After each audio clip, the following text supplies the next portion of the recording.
We are actively looking for more people to join our campaign and help us in many areas, including fundraising. Bringing our speakers over has been funded by generous public donations, and should you wish to contribute to this evening, there are collection buckets around. And thank you so much to everybody who has supported. Many of you are here tonight. Since May this year, many members of our group have been attempting to engage with some of the public authorities, including MHKs, the Public Health Directorate and the Health Minister, to ask them to consider our concerns. We have had some positive engagement and feel very grateful that some of our MHKs have been able to attend this evening. But overall, engagement with the MHKs has been poor, and we have tried through various avenues to get tonight's expert speakers to address Tynwald, but sadly this has not been allowed, and we have been able to find an MHK who would sponsor the meeting, which is a requirement for the speakers to be invited to Tynwald. I am very saddened and shocked that Tynwald do not feel the need to investigate this further at this time and are making decisions on the completely reliant information given to them by public health, despite the huge international and scientific and public concerns. Our concerns are reflecting international public concerns, and there is a Stop 5G group in almost every town and country with plans to roll out 5G. More worryingly, our concerns reflect many scientific and medical concerns too. Over 225 scientists have petitioned the EU with their concerns requesting a moratorium on 5G due to the strong evidence based on harm to biology harming us and our biosphere. In 2011, the Parliamentary Assembly of the Council of Europe issued Resolution number 1815.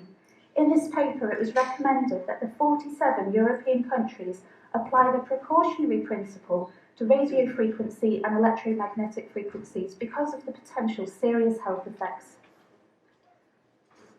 As part of my efforts to bring our concern to Tynwald, I submitted a petition to redress of grievance on Tynwald Day and included the Parliamentary Assembly of the Council of Europe's resolution in full. So far, I have not had any response from members of Tynwald, but I intend to continue to press our MHKs and NLCs to pick up my petition. We would like to get across that we are not anti-technology nor anti-progress, but it needs to be safe. We are encouraging the government to utilise the new fibre optic cable network that's cost around 33 million and hardwire the internet connections to all homes, workplaces and schools. The highest tech groups on the planet, for example, the military and the IT giants, generally operate on hardwire systems due to increased data security, increased longevity, increased data speed and increased reliability of signal, and it's safer. It would be innovative and clever for the Isle of Man to be free from 5G, a special low EMF zone, unique in the British Isles, perhaps even in the world, a place of safety for everyone, especially those with more serious health concerns such as electrohypersensitivity, pregnant women, children and the elderly, while still being at the forefront of the 21st century's innovation but without the risks. Manx Telecom itself recently stated that fibre optic wired cabling ensured a superior future-proof connection that cannot be surpassed by other technologies. 5G is new. There is grave international concern with our government want to allow this soon without even planning permission or what we consider to be adequate safety considerations. We also have a duty of care to those who do suffer electrohypersensitivity, to children and to future generations. Where will these people live? There will be no safe zone. We all must act now before it's too late. And while we're on the subject, there are people here tonight that have electrohypersensitivity, so if you could please turn your phones to aeroplane mode or turn them off, we would be very grateful. The imposition of 5G is a massive experiment and raises fundamental questions about freedom of choice, human rights, and even the Nuremberg Code, which states, the voluntary consent of the human subject is absolutely essential. I have not given my consent that 5G be tested on me or my family. Have you? Thank you.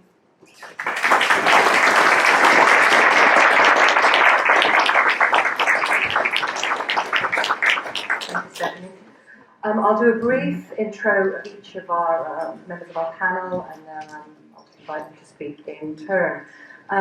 Speaking first will be Professor Ole Johansson. Previously Associate Professor in the Department of Neuroscience at the Karolinska Institute in Stockholm, as well as Guest Professor in Basic and Clinical Neuroscience at the Royal Institute of Technology in Stockholm. Author of more than 600 papers, articles, reviews, reports, member of a number of scientific bodies, including the European Neuroscience Association and the New York Academy of Sciences. Currently retired, but remaining, I really hope this information is correct, retired but remaining an active collaborator in a number of global science initiatives. And Dr. Erica Mallory Bly, UK-trained medical doctor, founder of the Physicians' Health Initiative for Radiation and Environment, trustee of the Radiation Research Trust, medical advisor to the Oceania Radiofrequency Scientific Advisory Association. She has conducted research into people who suffer from electromagnetic hypersensitivity, lectures on the health effects of electromagnetic fields and environmental health and safety for various medical scientific schools and policymakers. Medical advisor to charitable body Electrosensitivity UK, as well as a number of other positions of authority. So, to get things moving along, Professor Johansson. Thank you.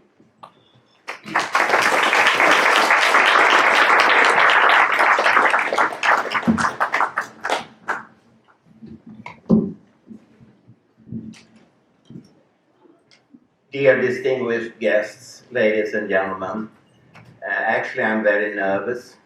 I've never been at such a big family gathering. Nearly all of you look Scandinavian, and from the bottom of my Viking heart, I thank you for inviting me here. It's a huge honor, and I also would like to thank the organizers who have been very, very generous towards me during my stay here, and I hope I can come back in the future.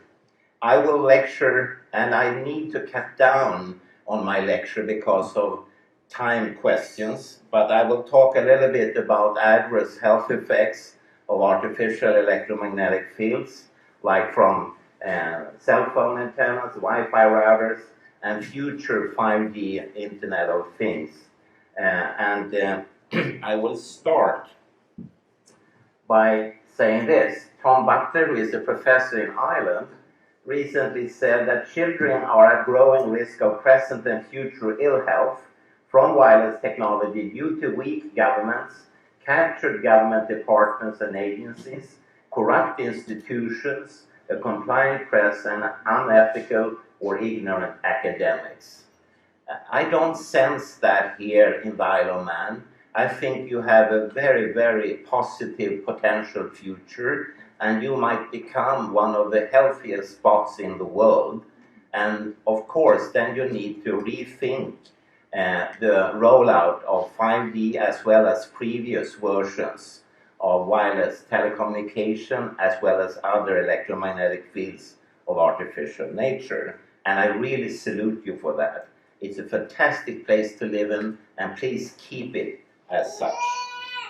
When we talk about health effects, recently an American senator, Richard Blumenthal, asked his own American authorities like the Federal Communication Commission and the Food and Drug Administration, as well as the American telecom operators, if they had proof for safety regarding 5G, and he could conclude firmly that the wireless carriers as well as the authorities concede they are not aware of any independent scientific studies on safety of 5G. So you see, the citizens must use a precautionary principle of their own making. You have already heard this, I will be very short. There are a number of reasons, but I have 5 reasons to stop 5G now. It is rolled out without any form of pre-marketing testing, due diligence, or strategic health and environmental assessments, thus flaunting the precautionary principle of the European Union law. You are not members of it in the same sense, but it applies all over the world because it's a very general set of laws. It's rolled out without any public consultation or informed public consent, as is normally the golden standard, thus seriously violating the UN Human Rights Act and the Nuremberg Code from 1947, and that is especially important for people with a functional impairment, electrohypersensitivity, leaving them with nowhere to escape from this 24/7 high-frequency pulsed electromagnetic radiation at very close proximity and with nowhere to hide, thus again seriously violating the UN Human Rights Act, but also the 2007 UN Convention on Human Rights for Persons with Functional Impairments, and again the Nuremberg Code from 1947. But it is rolled out with a massive independent scientific research showing that there already exists man-made electromagnetic radiation from 4D, 3D, 2D, and many other similar sources is harmful to public health and ecology, particularly for birds, bees, and other pollinators that are extra sensitive to millimeter waves. And it is rolled out with a known price tag in the form of a huge ecological footprint, including massive carbon footprints of thousands of satellites in the sky, renewed every 5 years, devastating the ozone layer, millions of more transmitters, and trillions of 5D Internet of Things gadgets, all beaming at each other and at us, and all increasing planetary resource depletion. This ecological footprint will envelop this planet in an electrosmog blanket from which there is no escape. In this prison, surveillance and control will be everywhere and every time. And you must ask yourself the simple human questions: is this what you want to have on the Isle of Man? So, from the current vast scientific literature, it's obvious we must proceed with caution before immersing the citizens in more and more artificial electromagnetic fields. We may, as a matter of fact, already be gravely endangering our current as well as coming generations. To not act today may prove a disaster tomorrow, and such lack of action may again result in the classical late lessons from early warnings, or even too late lessons. As you know probably, the World Health Organization has cancer classified both so-called power-frequent magnetic fields. One of the major sources of them would be cell phones, tablets, laptops, and similar gadgets, as well as the radio frequency electromagnetic fields, as possibly carcinogenic in the class 2B. And the interesting thing is that you send children to schools, or you have them back in your homes or at places of play, where you put them in the same category exposures as DDT is found, lead, formaldehyde, petrol and diesel exhausts, welding smoke, and so on. And when I ask Swedish parents, is it okay for you to put your child in a schoolroom filled with welding smoke or petrol and diesel exhausts, they say, are you crazy? Of course not. But they do. It's just in another form called electrosmog. And they are exposed to both power-frequent magnetic fields as well as radio frequency signals in the same carcinogenic category. And that made the Council of Europe to write this resolution 1815, and they said, ban mobile phones and wireless networks in schools. The Council of Europe concluded that immediate action was required to protect children, thus far stronger called an anti-precautionary principle. Since you are not sort of formally a member of the Council of Europe, I don't know what you did, but I know what people in power did in Sweden. Your ancestors, your relatives, what did they do? Nothing. They just did nothing, and no other European country at that time did anything. Later on, some countries have actually reacted, so things are on the move. And you know, Swedes like you, we love children, and therefore we clad them in reflective vests, colorful overalls. When they visit workplaces, they get plastic helmets, they have bicycle helmets. But when it comes to the electromagnetic signals and radiation from these, they are completely naked. Is this what you want to have on the Isle of Man? I just ask you. So what can we now learn from science? And I will start with this. There are a number of studies, and Eric and I, we discussed which is actually the best study, showing that exposure to various forms of man-made electromagnetic signals will give you a headache. And then I asked you, how many in this room wants to have a headache from their cell phone? Could you please raise your hand? No one. I have lectured for people in the telecom industry. They didn't raise their hands either. They didn't seem to want to have a headache. So actually I could stop here, because no one wants to have a headache from their own gadget. But this is just the tip of the iceberg. It will get worse. Because other scientists have shown that exposure of pregnant women to mobile phones, as well as newly born babies, significantly increase fetal and neonatal heart rate and significantly decrease the cardiac output. How many of you that are parents wants to have a fetus or a newly born with a stressed heart? Could you please raise your hands? Again, when I lecture to the telecom industry, no one says, oh yeah, I want to have my baby with a stressed heart. That looks fine. So again, I could stop here. There's just no reason to continue. But this is ongoing in society all the time. We read in newspapers, we listen to radio, look at television, news programs. We hear about this and a number of other issues which scientists already have tied down to exposure to electromagnetic fields and signals from these type of wireless gadgets. So you need to react and act.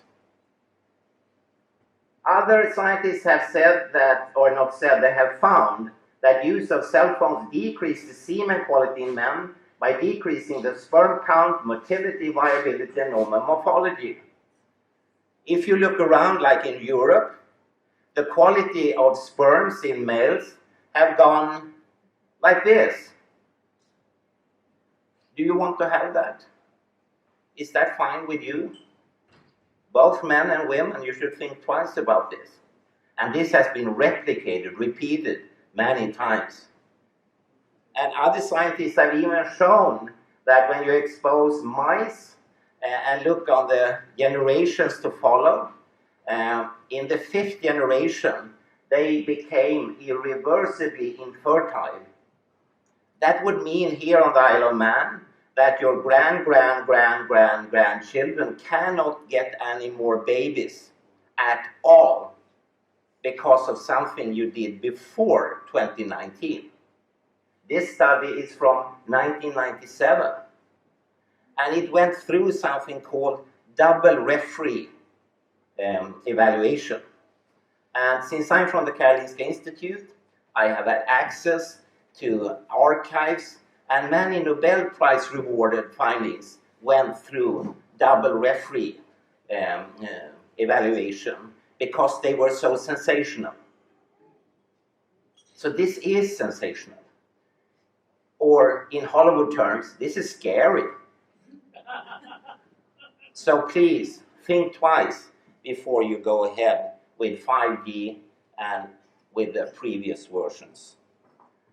Other scientists, and this is Henry Lai, the foremost expert in the world in this field. He's retired like I am, and he works in the United States, University of Washington in Seattle, and he found that rats showed retarded learning after only a 45-minute exposure. That's one lesson. And it was with the Bluetooth 2.45 gigahertz, microwaves, and at an exposure level which is something you should withstand here on the Isle of Man, because your maximum level of exposure is 2 watts per kilogram. And this was only 0.6 watts per kilogram. And the retarded learning showed itself in the form of a decreased concentration capacity and a decreased short-term memory. In Sweden, we would call that dumbing someone down, but in Sweden, we kill rats. but we don't kill boys. And boys have also been found to, in a very well-controlled exposure study, to do less well in a linguistic test when they were exposed to cell phone radiation at levels they are supposed to withstand. They were definitely dumbed down. And I would guess that you don't want to have that, because you want to excel in different areas, and including, of course, health. And then you cannot afford to have coming generations being dumbed down. Plants. All the plants I have seen today, and we have seen a number of them, they are all found in Scandinavia. So maybe the Vikings even brought seeds with them, maybe not even knowing that it was tucked in the clothes and in the ships. And plants don't like to be irradiated. And this is an extremely famous French study where they exposed tomato plants for the 2D version, 900 megahertz, and they saw that the plants reacted with a damaged sequence, including a molecule called camodulin. And when the head scientist, Alain Vion, was interviewed, he said in radio that it was as if they would have crushed the tomato plants with a hammer. But they didn't even touch them. They just allowed them to make a phone call, if you call it like that. They were exposed from base station radiation at a pretty low level. So plants are at jeopardy too. And we have done similar studies using, for instance, cress seeds, which wouldn't germinate as well as they would without the radiation. The study that keeps me every evening going down on my knees, praying to God that this scientist is wrong, is the study by Tahiri and co-workers from 2017, where he found that either 900 megahertz, 2G, mobile phone radiation, or Wi-Fi router radiation on common bacteria made them antibiotic resistant. He didn't know, but 2017, there was a meeting in Europe of the G20 countries only about one thing, namely that more than 25,000 Europeans die prematurely each year because of antibiotic resistance in healthcare. And it was said that by 2050, more than 10 million people would die worldwide. They didn't know about each other, so the 10 million 2050 could easily be 7.6 billion people. Do you want to have that here? You have to make up your mind. But there are also cognitive impacts, leaving the radiation as such. There are cognitive impairments in learning and memory. Results from this famous OECD's PISA performance survey in reading and mathematics show decreasing results in countries that have invested most in introducing computers in school. Multitasking, too many hours in front of a screen, less time for social contacts and physical activities, with risk for neck and back aches, overweight, sleep problems, and IT addiction, followed by digital dementia, are some of the known risks and side effects of IT. They stand in marked contrast to the often claimed but largely unproven possible benefits.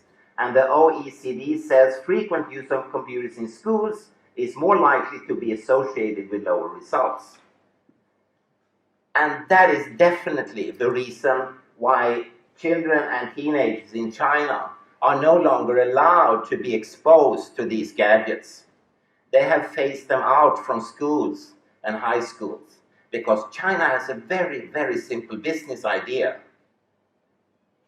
They want to buy it all. And they have bought most of Africa already, and they're aiming for other parts, including Europe. And they cannot afford to have students, children, tomorrow's university scientists to be dumbed down in any way. And therefore they are spearheading towards excelling in teaching, learning, and knowledge. And don't make a mistake. They are a real threat in the sense that you have to make up your mind. Do you want to become Chinese or not?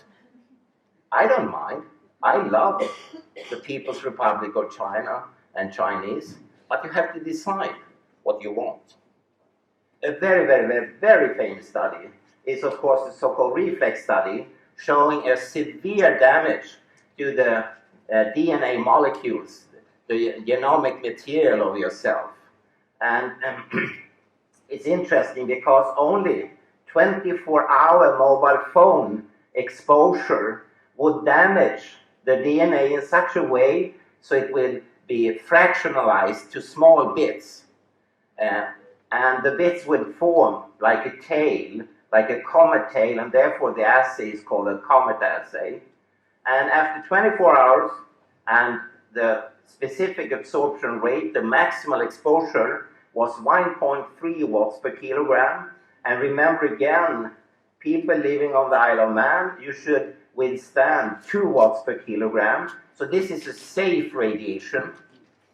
But the damage was equal to 1,600 chest x-rays. There are no patients on this planet who has gone through 1,600 chest x-rays. But if they would have, their cells would have been severely damaged, as 24 hours cell phone radiation did. And the scary thing is that while we are sitting here and having a great evening, this is ongoing and happening. And the DNA is in bacteria, in plants, in animals, as well as in you. So, the maximal exposure level here, 2 watts per kilogram, decided by an organization shortened ICNIP, and it was then later on used by the World Health Organization, and that will stand here. And as you saw on the previous slide, scientists see effects below this. And not only below, but they go well below, and very well below, and very, very well below, and still see effects like changes in cell cycle and cell proliferation. This is 2D, and the exposure level is 100,000 times below the Isle of Man maximal exposure level. Does that make you feel safe? Hardly, I would say. And there are other effects on calcium, fluxes, decrease in eating and drinking, leakage of the blood-brain barrier. And I'm a neuroscientist. I worked with the brain and spinal cord my whole life. And I tell you, you don't want to have a leakage of your blood-brain barrier. But since we are not allowed any longer to decapitate you, we cannot take out your brain, so we don't know what's going on. But from animal studies, we know that 5,000 times below the 2 watts per kilogram, the blood-brain barrier leaks. And therefore, we must live with the realization that science has demonstrated that acute or chronic exposure, very well below current official guidelines to wireless radiation, is harmful.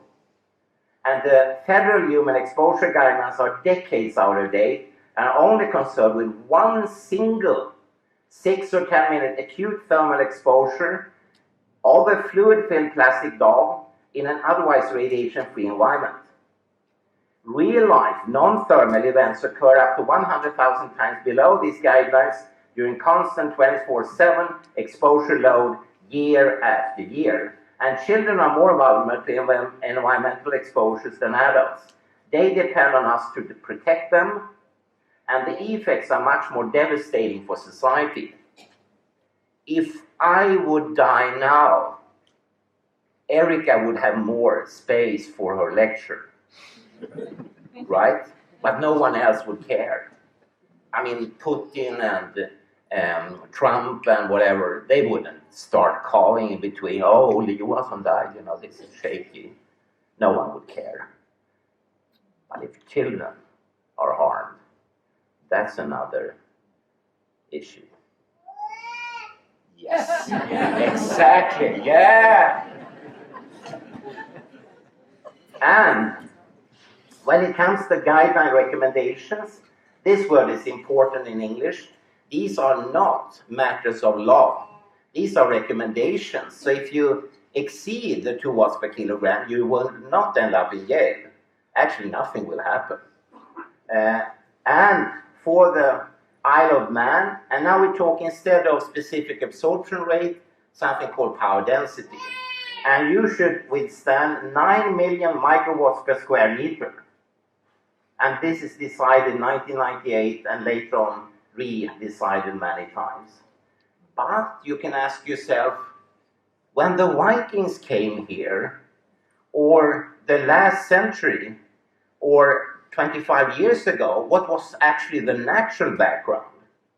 And in this frequency domain, this is the number.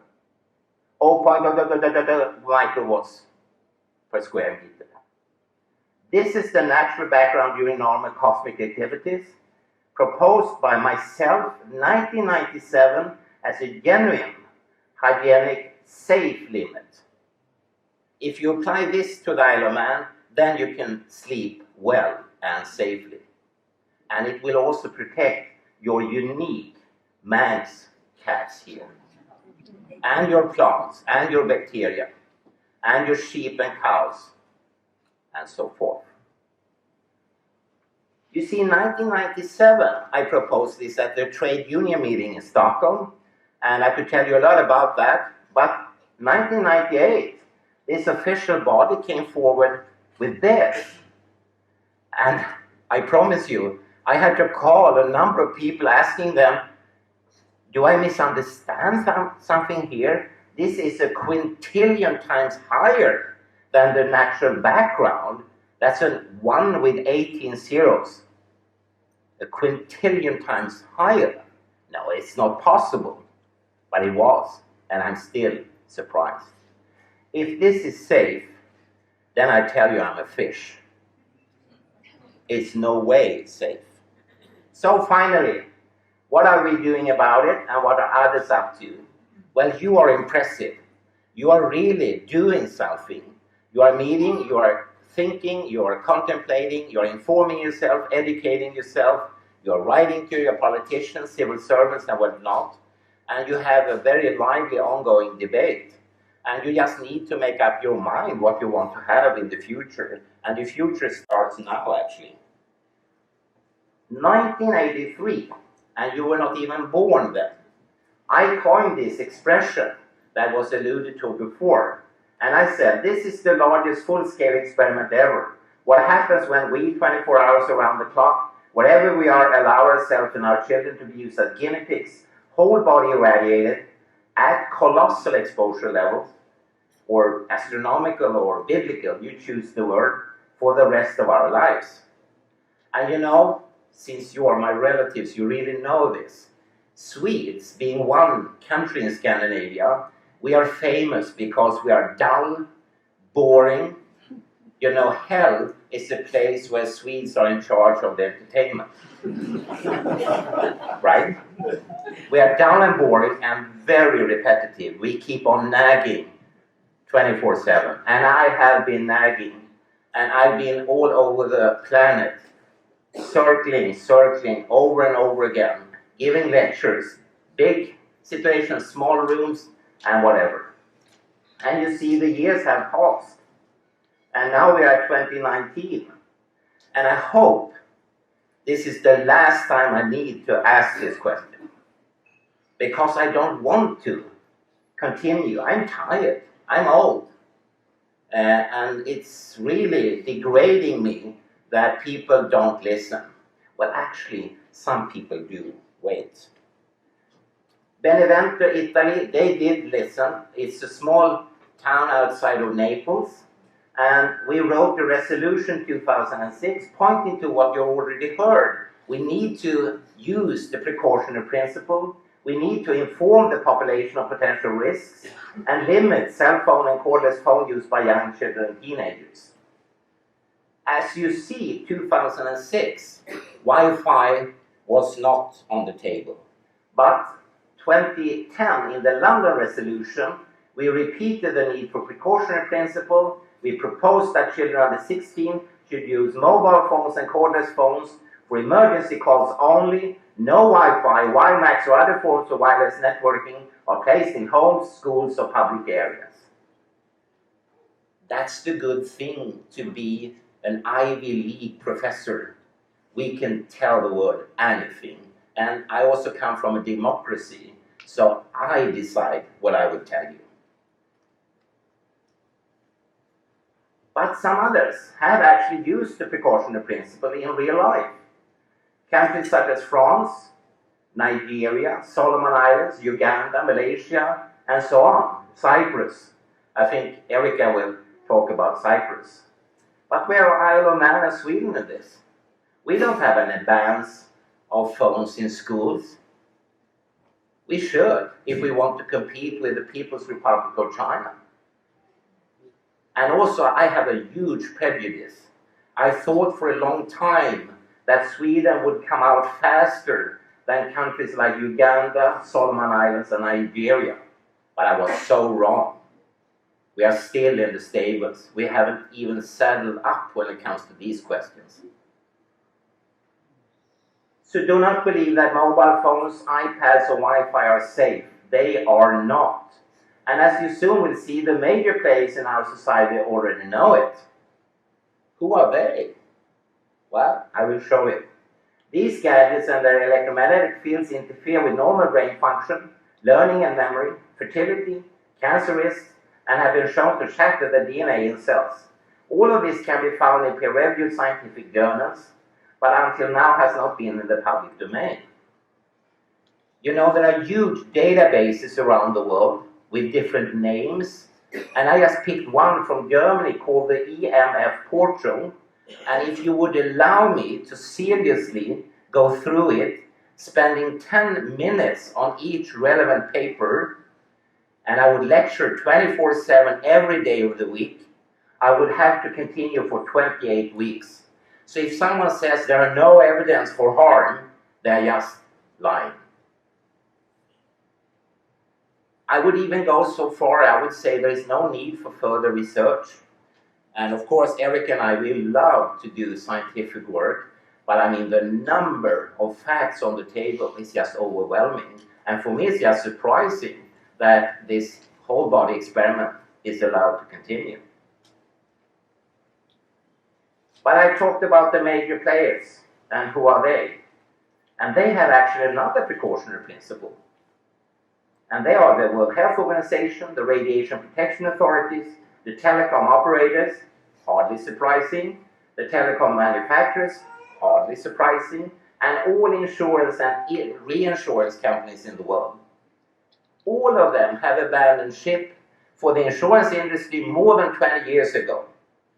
I was at a conference in London 2002, and representatives like from Lloyd's UK, Reassurance, which is the largest reinsurance company in the world, If Scandia, which is a very small Swedish company, and so on, they all declared that for them there was no question, and you remember this is 17 years ago, there was no question whether it was dangerous or not. They knew it was very dangerous. The only question was, who is going to pay for this in the future? And they didn't want to pay for it. And therefore, they have completely withdrawn from any form of liability responsibility. So don't try to sue your insurance company, you will not succeed. Actually, you need to sue yourself in the future when you want to have money for future cancers, infertilities, and whatnot. Because the only players left on the ship, apart from the consumers, are the governments and the parliaments and the health authorities. And you paid for them with your taxation. So you will actually ask for money from yourself. So maybe the only correct answer to my 1983 question is no more full-scale experimentation until they climb on board again to cover any form of future legal liability claims.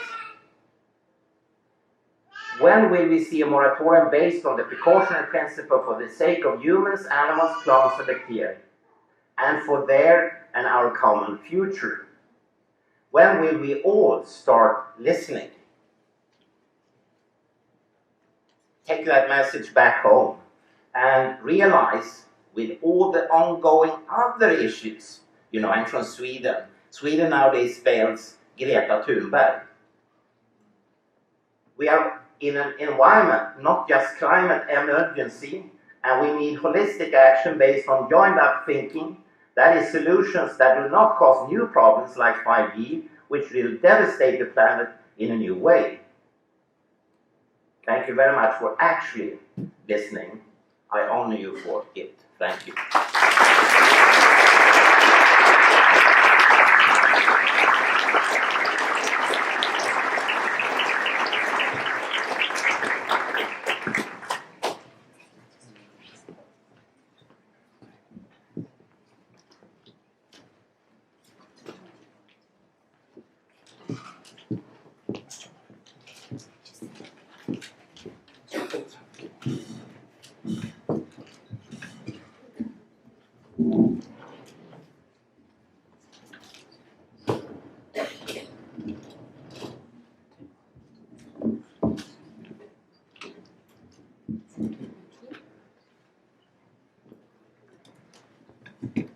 Hello everyone, thank you for braving the rain to come out. It's amazing to see such a packed room actually, so we're all grateful for that, thank you.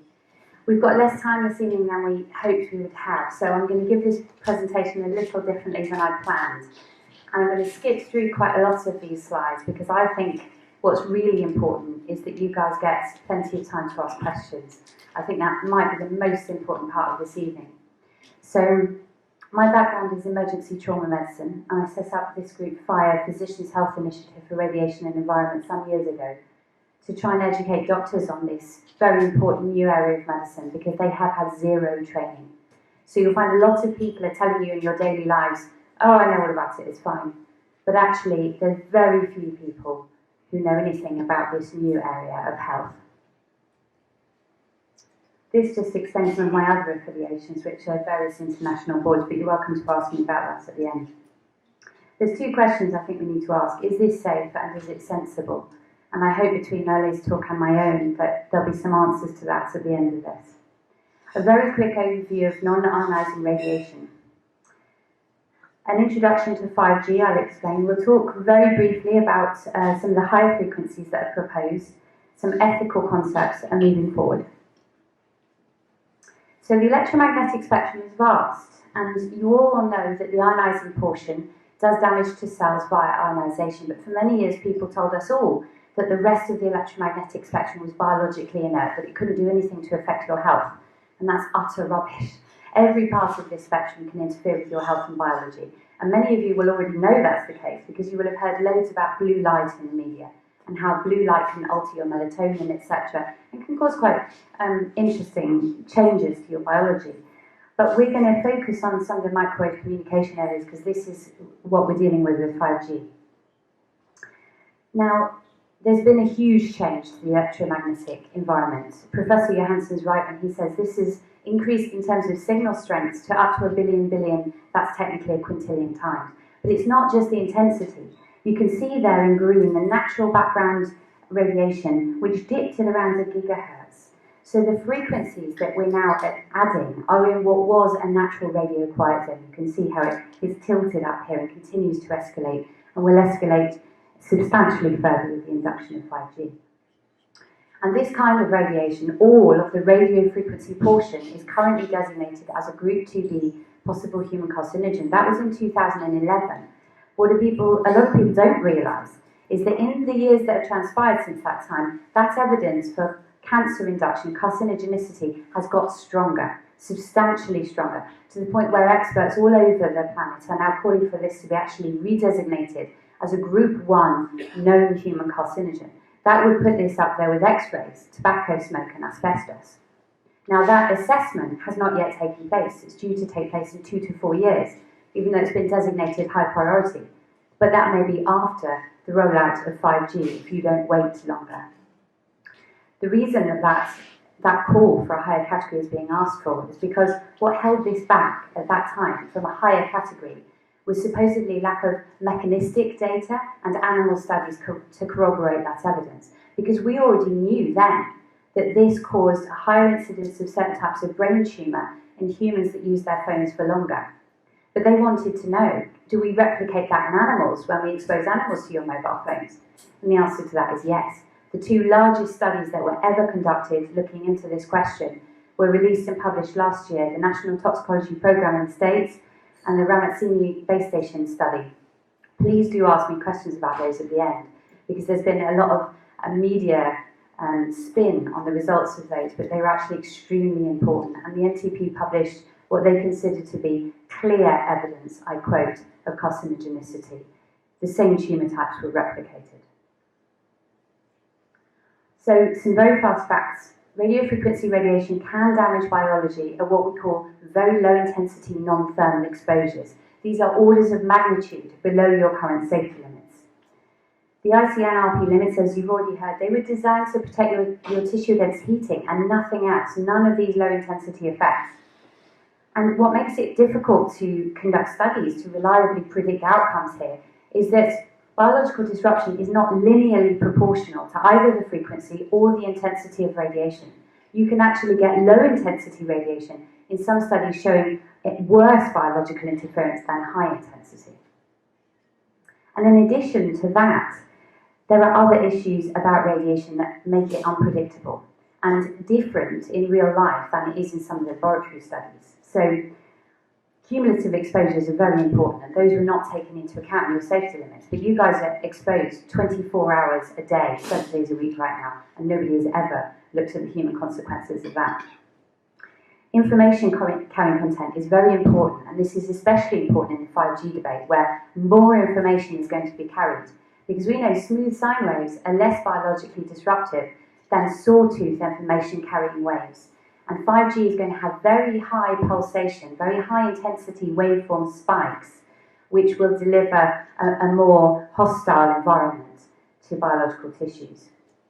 And in addition to that, in real life we have a combination of toxins that usually doesn't exist in scientific studies, but you have chemicals in your environment, and these can interact with electromagnetic fields synergistically, so that you have a sort of 2 makes 5 effect, where they behave more toxically in combination than they did alone.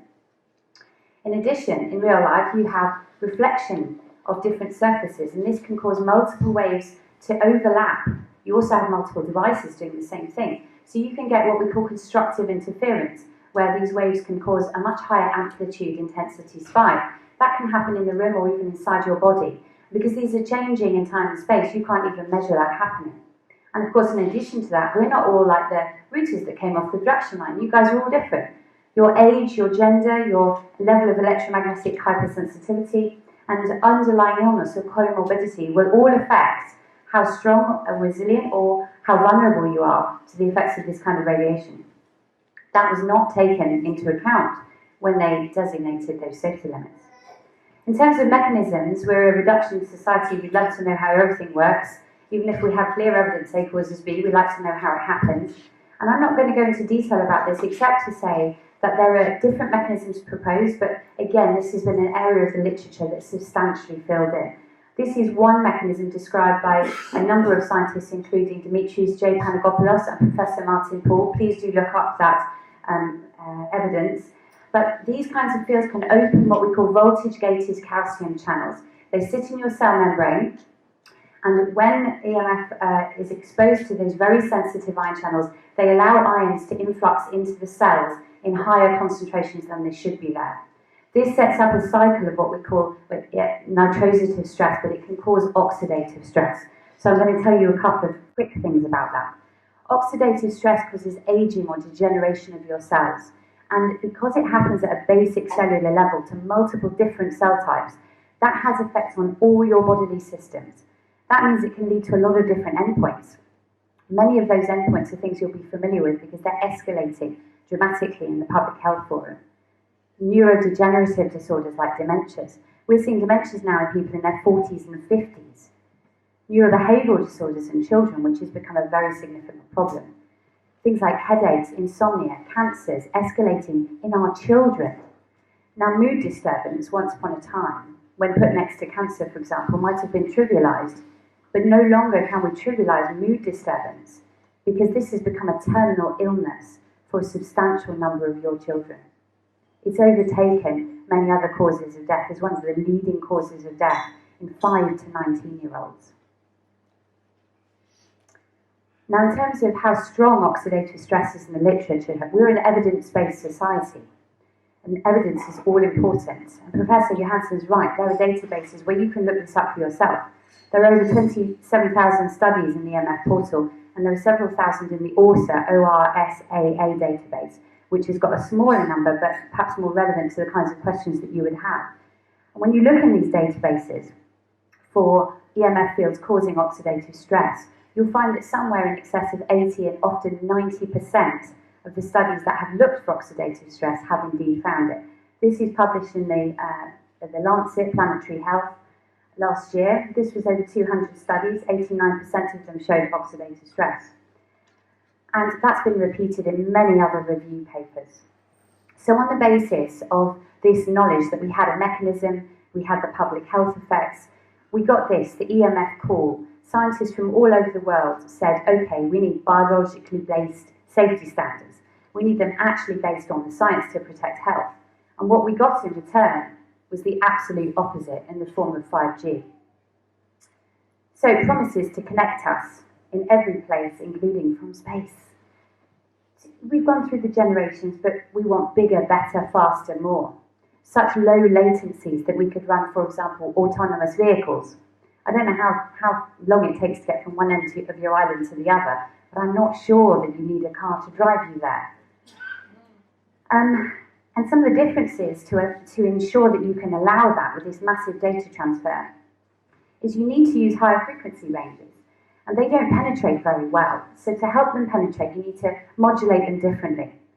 And you need phased arrays where the radiation is focused with a very high density of antenna distribution. And some of these higher frequencies, there's this debate about millimeter waves, are they going to be used, are they not going to be used? Technically, millimeter waves are about 30 to 300 gigahertz. Now, often you'll see that despite the fact they say those aren't currently in use, there are propositions to sell off that area of the bandwidth. And sometimes they're selling 29 gigahertz. Now, from biological points of view, there's not going to be a substantial difference between 29 or 30. There's no magic line in the sand there. And there are some papers on these high frequencies, albeit less than the very strong evidence base we've got already for 4G. But the main part of 5G will be 4G LTE. So what you've got is all the danger and harm that we know is happening with the previous frequencies. That's not going to be taken away. But then in addition to that, we will have these additional higher frequencies used with 5G.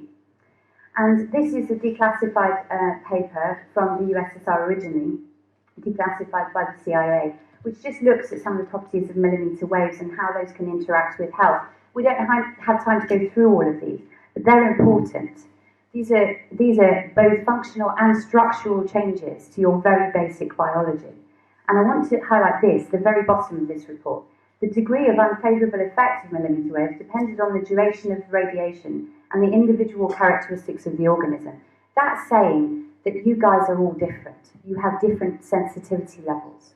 And that actually being exposed for longer periods, these cumulative doses, that's important because we've only ever looked at it for short exposures.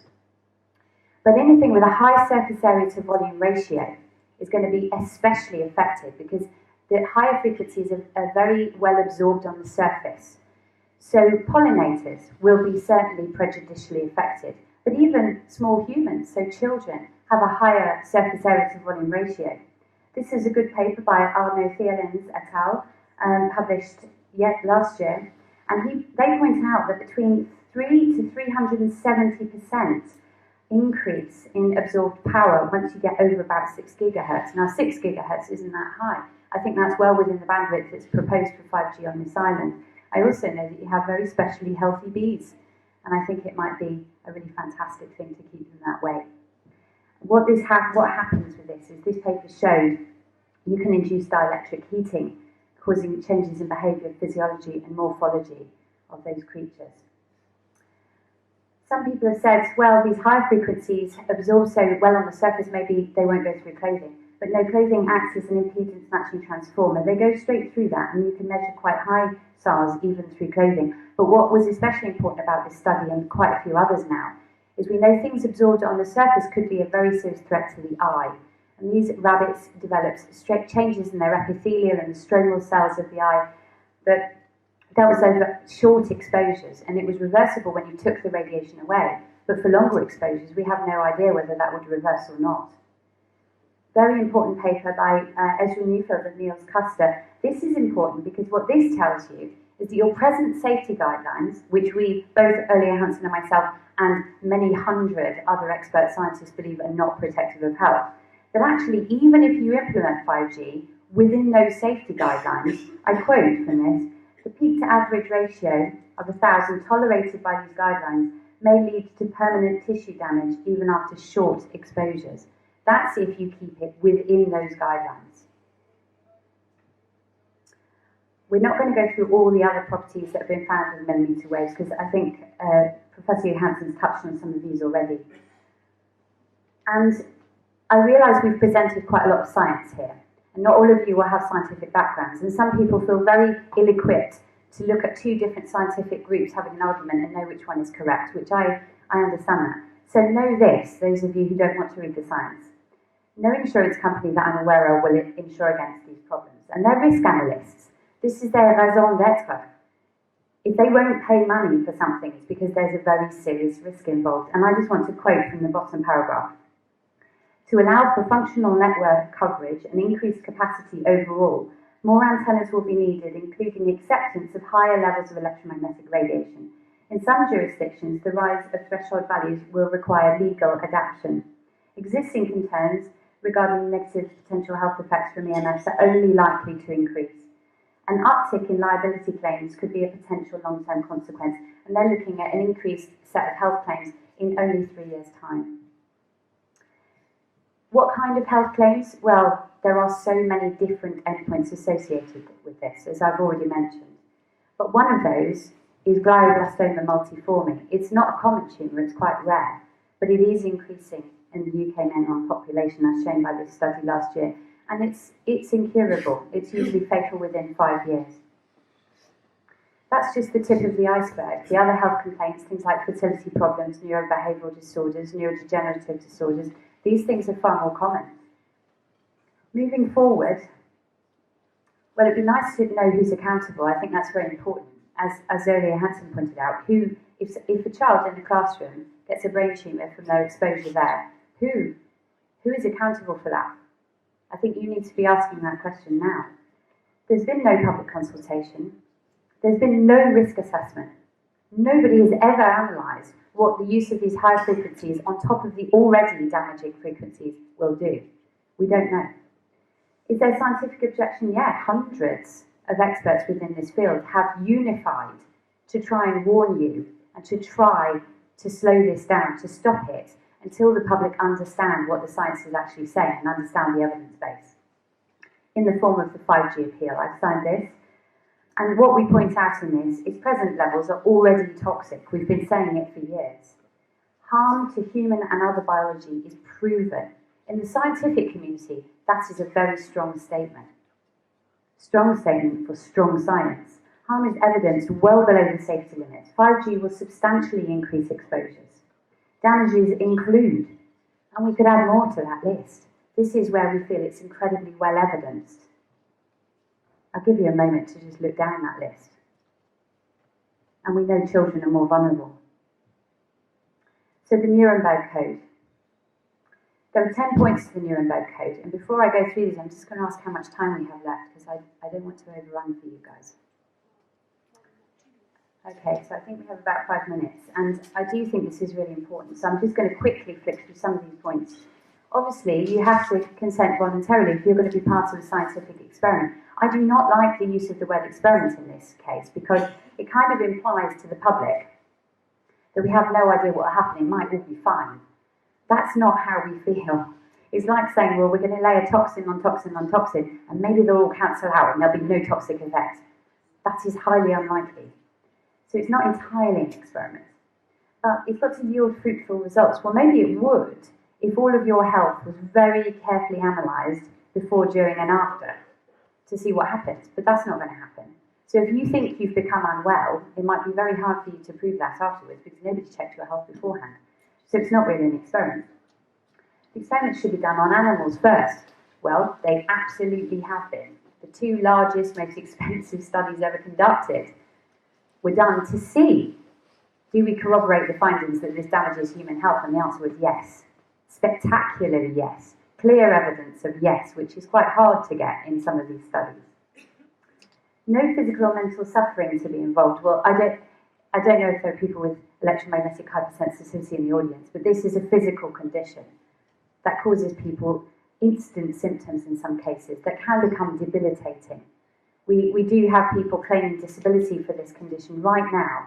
People are winning their cases through courts of law and having it recognised as a disability because the symptoms can be so severe.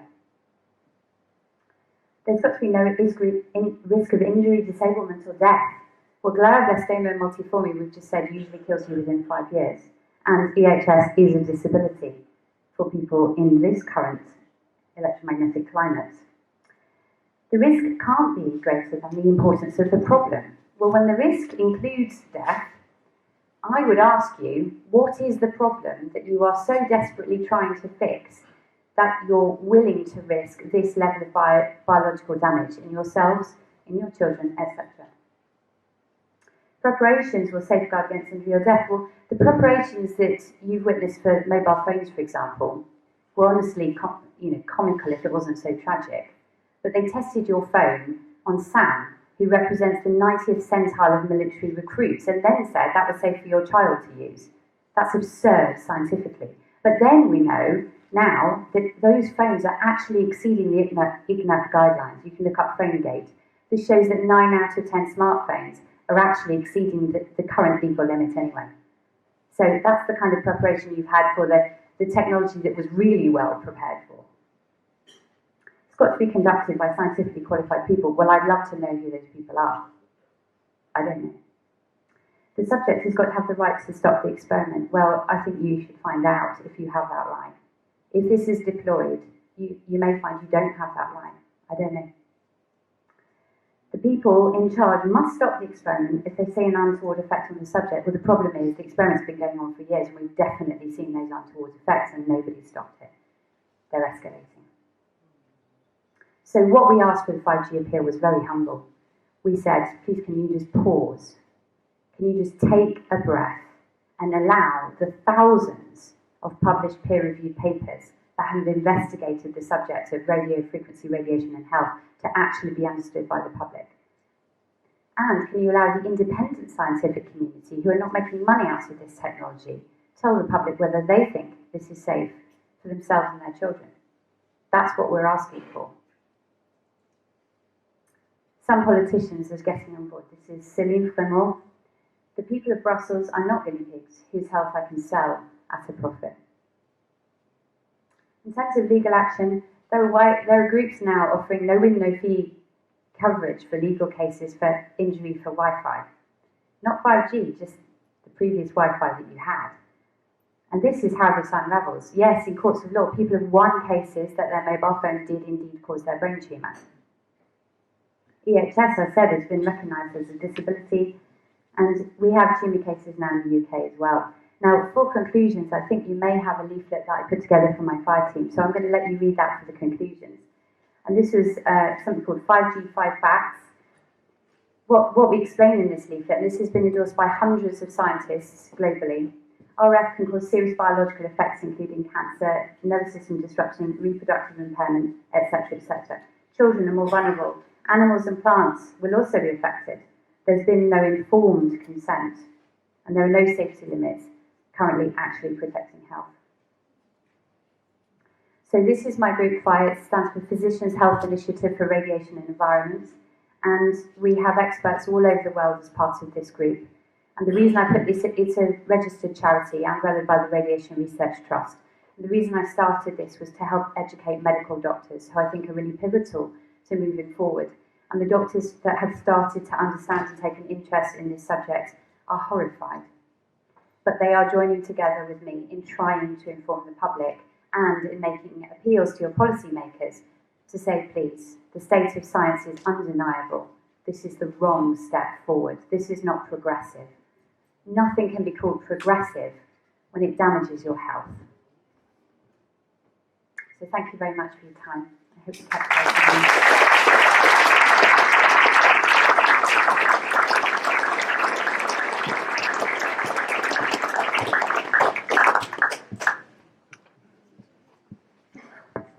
Now it's time for